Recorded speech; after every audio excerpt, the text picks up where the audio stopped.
परिस्थितीच असणारे म्हणजे अडचणी त्या ठिकाणी निर्माण करण्याचा असणारा प्रयत्न केलेला आहे. आता मला वाटतं आमच्या पारधी समाजाच्या आता बुद्ध झालेला त्यांनी ते सांगितलं ना लक्ष्मण मानेच्या बद्दल. लोक म्हणतात बघा आता म्हणजे काळ सोपवला म्हणजे उपरे साहेब आता तुम्ही सांभाळून राहा तुम्ही सांभाळून राहा म्हणजे आता ते जात्यात गेले तुम्ही सुपात आहात म्हणजे. अनेक लोक असं भिडवतात ना अरे मग मी कफन घालून निघालो रे म्हणतो बाहेर ह्याचं काय आहे म्हणजे ते काही होत नाही म्हणजे. आणि ज्यावेळेस आमच्या बरोबर बाबासाहेब आहे ना आणि तथागतांचा विचार आहे ना ते आम्हाला कोणाची भीती नाही कुणालाच भीती नाही. असं काही काही पत्र येतात काही काही आता ते सांगावंच लागतं बघा. आमच्या औरंगाबादच्या लोकांना नाही माहिती आमच्या मित्राबद्दल. ओबीसी माझा मित्र आहे ना नरके त्याच्याबद्दल ते सांगावंच लागणार आहे. कारण नरकेला तुम्हीच बसवलं डोक्यावर आम्हीच बसवलं डोक्यावर. नरकेने काय केलं 7 ऑक्टोबरला भवानीपेठमध्ये तिली समाजाच्या समाज मंदिरामध्ये ओबीसी महापरिषदेचं उद्घाटक मी होतो आणि ते प्रमुख पाहुणे होते.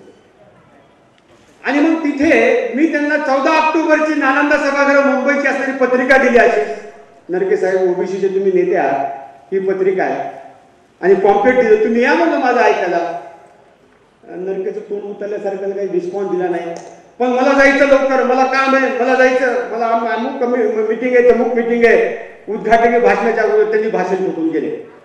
आता भाषणात त्यांनी 2 म्हणजे मुद्दे मांडले. मोहन देशपांडेंनी कॅसेट आणली राहुलजी कॅसेट दिली मला आता तुम्ही ती व्हिडिओ त्याला बोला अजून ती कॅसेट भाषणाची आहे. त्या भाषणाच्या कॅसेटमध्ये काय म्हणाले त्यांच्या भाषणामध्ये की उपरेचं अभियान हे यशस्वी होणार नाही हे पहिलं वाक्य. आणि दुसरं वाक्य असं होतं की ओबीसीला जर देव नाही म्हणता की ओबीसी समोर बसणार नाही ओबीसी समोर बसणार नाही. आता बघा हे 2 गोष्टी म्हणण्यामुळे काय झालंय की लोक थोडे ऐकून घेतलं ना आता स्पीच ऐकून निघून गेले. पण ज्यावेळेस 1-1.5 घंट्याने मी माझं भाषण सुरू झालं त्यावेळेस 2-3 पट लोक वाढले ऐकायला. आता म्हणून नरकेंनी जे बोलले म्हणलो त्याचं उत्तर तुम्हीच तुमची उपस्थिती. तुम्हाला माहिती आहे 2011ला मी धर्मांतराची घोषणा केली आणि तुम्ही कसं ऐकायला बसा. ज्यावेळेस मी बुद्ध स्वीकारायला चाललो त्यावेळेस मी देव नाकारतो म्हणलं. उघडच आहे ना मी कधी देव नाकारलं वगैरे जास्त एवढं काही बोलत नाही कारण आपण देवाला भेटतो ना ओबीसीचे लोक मी ते वापरत नाही जास्त. कारण आमचा ओढर किंवा कोणी दगडाचा देव किंवा चिखल्याचा देव केला ना प्राण प्रतिष्ठा कोण करतो त्याची तोच करतो ना. प्राण जो टाकतो तो कोण असतो देवाचा. आता तो बाप देवाला कशाला भिन तो आम्हाला घ्यायला लावतो ना आम्हाला भीती घालतो तो बाप कशाला भिन. आणि म्हणून तिथे तो बुद्धाच्या विरोधात तर बोलता येत नाही तथागताच्या विरोधात बोलत नाही. मग असं म्हणायचं की ओबीसींना जर जेव्हा त्या ठिकाणी सांगितला तर ते उपरेचं भाषण ऐकणार नाही. आता तुम्ही तर बसलात म्हणून माझं भाषण ऐकायला या ठिकाणी. म्हणजे अशा प्रकारचा असणारा संभ्रम त्या ठिकाणी निर्माण करण्याचं काम या ठिकाणी चालू आहे. आता तू जयंत साळगावकर म्हणला की हिंदू आणि बौद्ध धर्मामध्ये साम्यच आहे म्हणलं.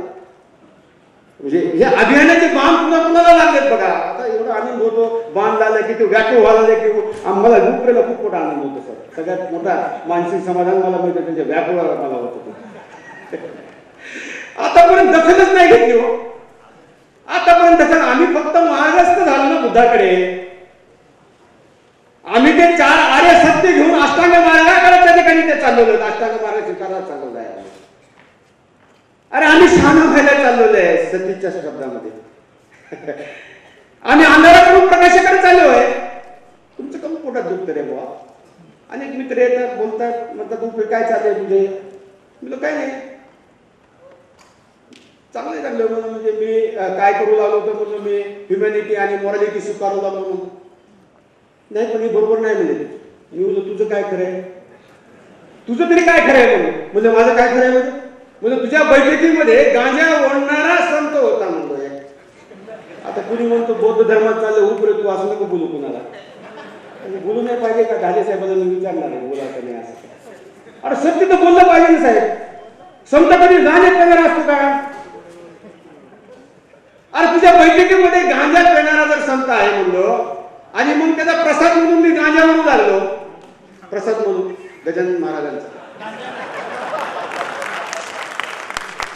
आणि मग माझ्या नातू आला माझ्यापाशी, बाबा बाबा काय ओढतात, बोलतो गजानन महाराजांचा प्रसाद ओढतो. मग मला गजानन ओढायला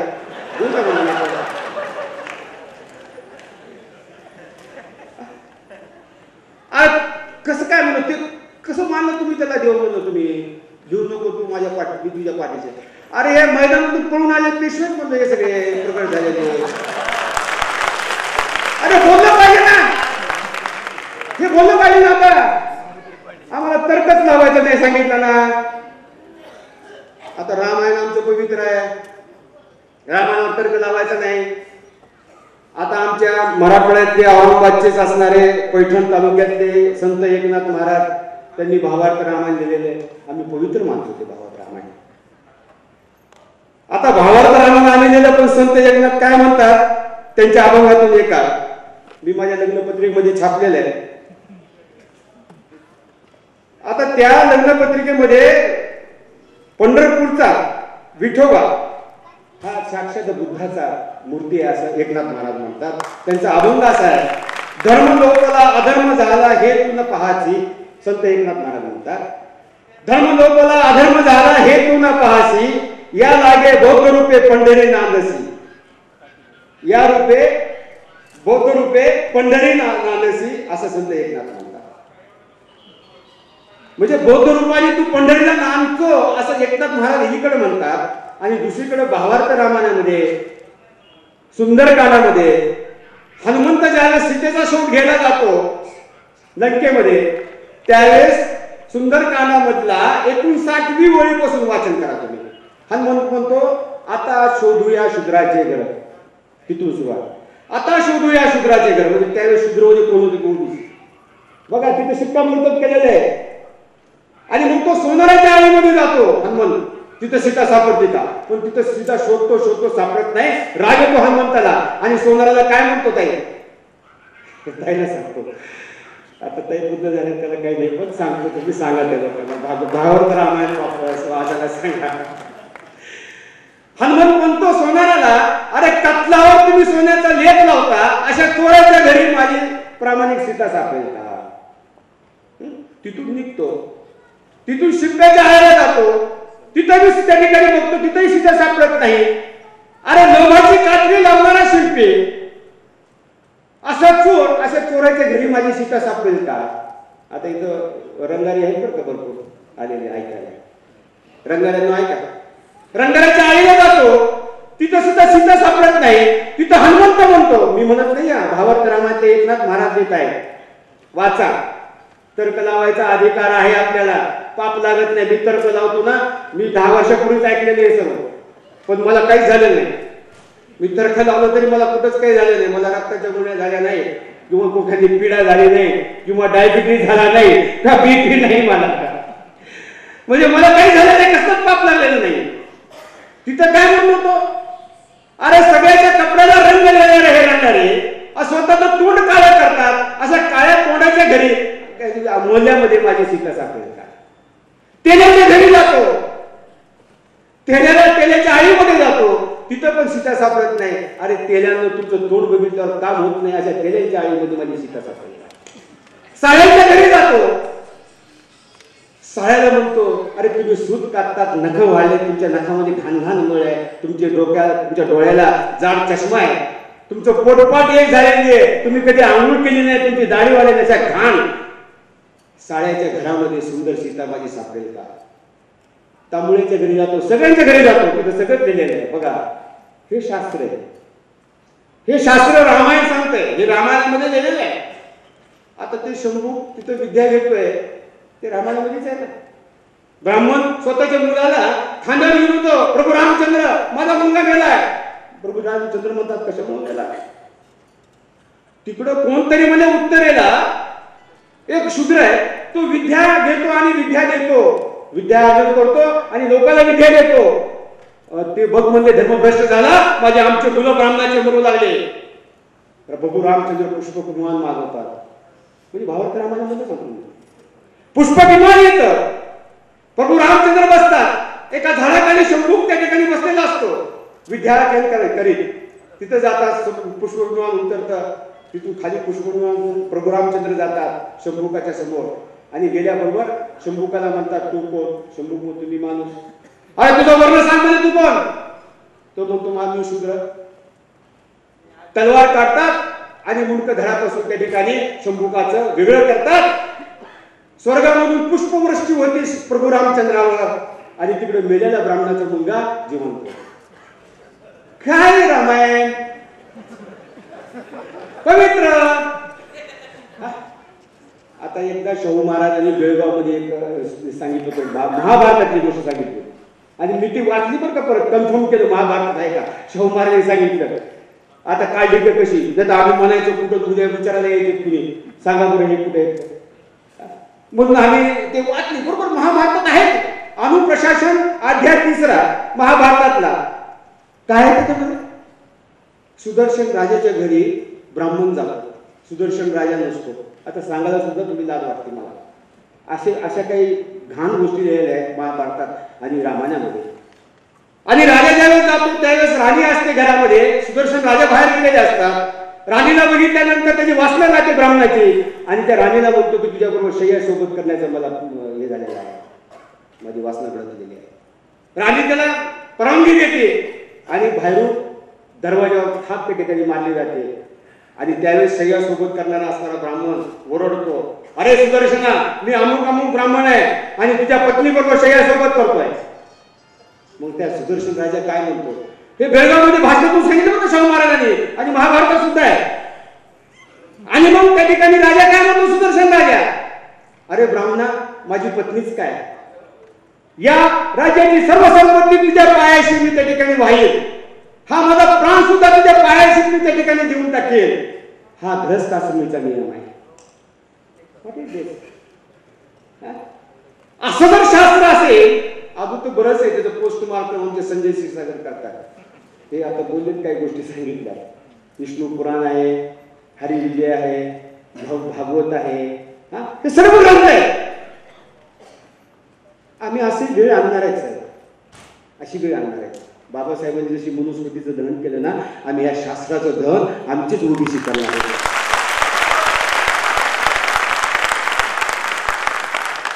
आमचे विद्रोही साहित्य करतात बाबा, म्हणजे विद्रोह बऱ्याच ठिकाणी बघतोय मी. शंभुकाची मुंडी काढतात ना, त्याची मुंडी परत जोडतात, त्याला विद्रोह म्हणतात. ते एक नव्याचा आणतात, तोडलेला असं जोडतात, एक मूर्ती तयार करतात, जोडतात, झालं विद्रोह. मला त्या दिवशी बोलवलं होतं राहुरीला, म्हणजे तिथं राहू होता, त्या राहुरीचं नाव राहूर पडलेलं आहे, त्याचे 2 शिंग काय पडले होते तिथं आणि ते जोडले तिथे, ते राहूरचे तिथे. अरे मी म्हणलो, हे काय करतात तुम्ही, हे प्रतिकृती? अरे तुम्ही करा ना, जसं बाबासाहेबांनी मनुस्मृती ज्या ग्रंथामध्ये हे लिहिलेलं आहे ते ग्रंथ जाणार तुम्ही, त्याला विद्रोह म्हणायला पाहिजे. त्याला विद्रोह कसं म्हणतात तुम्ही? विद्रोह कसं म्हणतात तुम्ही? म्हणून आमच्याकडे खूप लोक आहेत, असे खूप ढोंगी लोक आहेत आमच्याकडे. आता बघा, उपरे बुद्ध आंबेडकर सांगतोय, तुम्ही बसलेले इथं काही बुद्धिस्ट आहात, तुम्ही विचार करीत असताना उपरेला बऱ्याच माहिती आहे म्हणजे बुद्धाविषयी किंवा अजून बाबासाहेबांविषयी, बरोबर आहे, म्हणजे तो बोलतोय बरोबर आहे, पण उपरे बुद्ध धर्म स्वीकारला नाही, त्याने